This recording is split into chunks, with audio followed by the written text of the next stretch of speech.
why doesn't Argentina, don't they realize how horrible it is to have high inflation for so long? And like, why haven't they figured that out? And the answer is they have. I just want to make this clear. Since I had one sentence on it, so it's not surprising that people didn't hear it, because as an economist and somebody who thinks about these issues like you and I do, it's not, doesn't require a lot of verbiage. But to spell it out a little bit more, they prefer the world of high inflation with all of its horrors. The politicians. The politicians, because even though it's bad for the country, they think there's something that's worse. And that worst thing is not having any money for the government, because they have a really bad tax system. They don't have good compliance. They don't have a way to enforce tax compliance.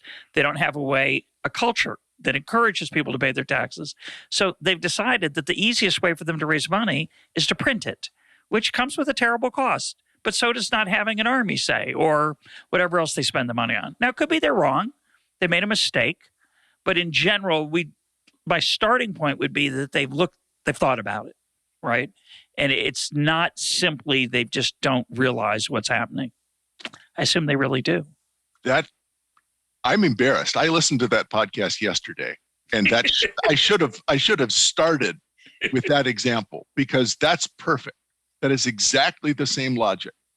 So if you and therefore, if some politician says, let's pass a law that limits the printing of money in our country so we'll get rid of this scourge of inflation, they're not going to vote for it. and if you passed an institutional reform saying we're going to have an independent central bank whose job it will be to prevent the printing of money, that institutional reform also would not pass. Even though it's true that experts in Argentina know for a fact it would be better for the society if they wouldn't do it.